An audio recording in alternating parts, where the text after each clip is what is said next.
Good morning. आइए आपका अपना चैनल ज्ञानोदय में आपका स्वागत है। आज हम बात करने जा रहे हैं ड्रोन और सुरक्षा से संबंधित एक बहुत ही महत्वपूर्ण मुद्दे पे। तो आइए स्टार्ट करते हैं।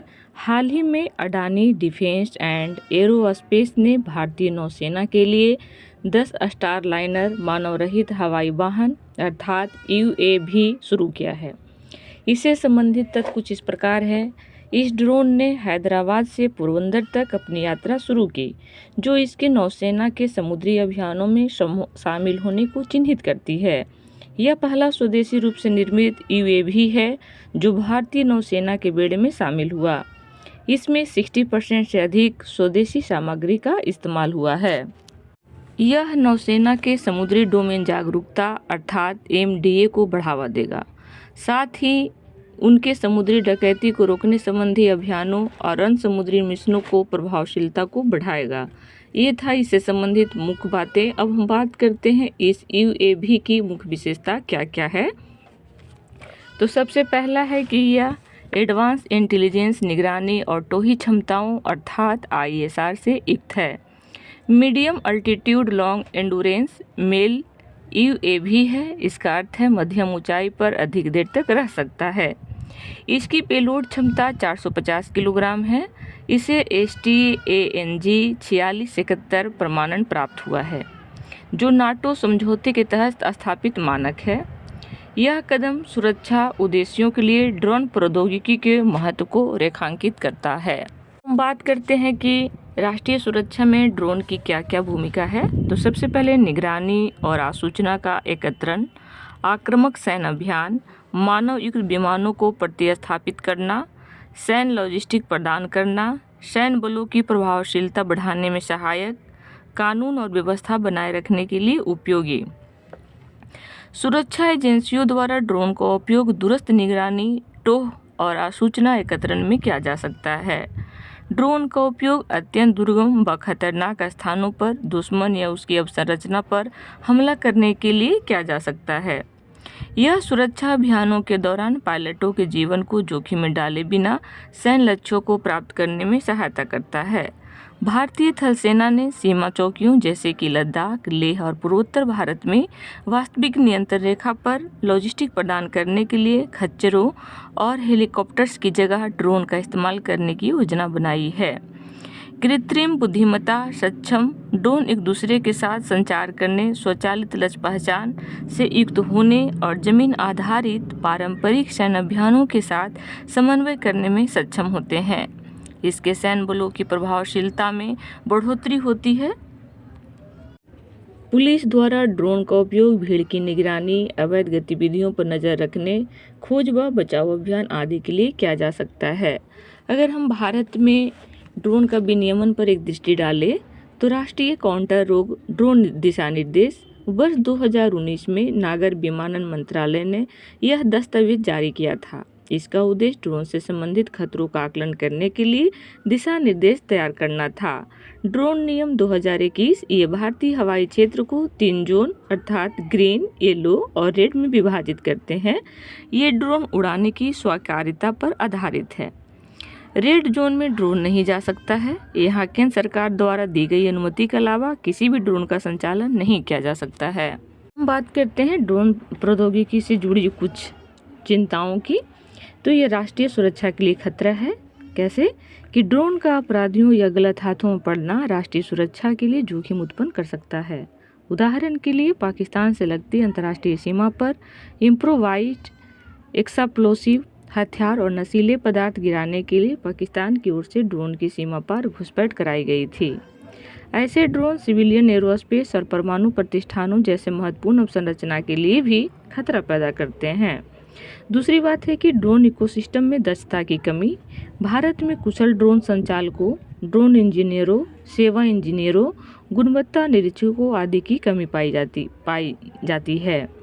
ग्लोबल पोजिशनिंग सिस्टम अर्थात GPS डिनाइड परिवेश, जिसके उपकरणों का उपयोग करने वाले आयातित ड्रोन्स के GPS डिनाइड परिवेश में परिचालन संबंधी समस्या का सामना करना पड़ सकता है। जीपीएस डिनाइड प्रवेश ऐसा स्थान या स्थिति है जहां जीपीएस सिग्नल बिल्कुल भी उपलब्ध नहीं होते। उदाहरण के लिए इजराइल से खरीदा गया हेरोन MK2 मेल मानव रहित हवाई वाहन।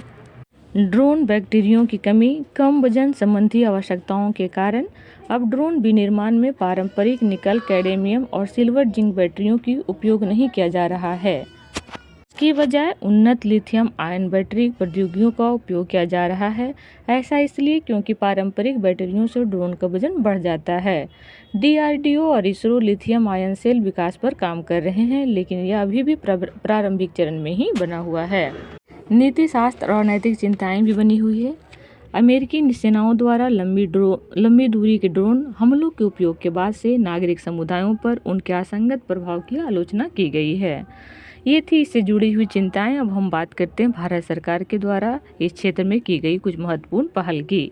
सबसे पहले विदेशी ड्रोन्स का अधिग्रहण। भारत ने अलग अलग देशों से ड्रोन तकनीक का आयात किया है, जैसे संयुक्त राज्य अमेरिका और इजराइल से ड्रोन खरीदी जाती है। हेरॉन मार्क II ड्रोन, यह एक medium altitude long endurance male drone है। इसे भारतीय वायुसेना द्वारा मेल, जो कि मीडियम एल्टीट्यूड लॉन्ग एंड्योरेंस का फुल फॉर्म है, इसे भारतीय वायुसेना द्वारा पाकिस्तान और चीन के साथ लगती उतरी सीमाओं पर सर्विलांस के लिए शामिल किया गया है। दूसरा बात करते हैं हम सर्चर MK2 ड्रोन। इसे इजरायल एरोस्पेस इंडस्ट्रीज ने विकसित किया है। यह भारतीय थल सेना और नौसेना द्वारा उपयोग किया जाने वाला एक टोही ड्रोन है। Drone detector and asteroid system D4 system, यह DRDO द्वारा विकसित स्वदेशी एंटी ड्रोन सिस्टम है। इसे भारतीय सशस्त्र बलों में शामिल किया गया है। सीमा सुरक्षा बल अर्थात BSF ने भारत पाक सीमा पर ड्रोन के बढ़ते खतरे से निपटने के लिए हाथों से संचालित स्थिर और वाहनों पर लगे एंटी ड्रोन सिस्टम तैयार किए हैं। स्वदेशी UAV सिस्टम। DRDO कई UAV सिस्टम विकसित कर रहा है जो विकास के अलग अलग चरणों में है। यदि हम इसे संबंधित बात करें तो सबसे पहले DRDO लक्ष्य। इस ड्रोन का उपयोग वायु में संभावित खतरे की सावधानीपूर्वक पहचान और उसे समाप्त करने के लिए किया जाता है।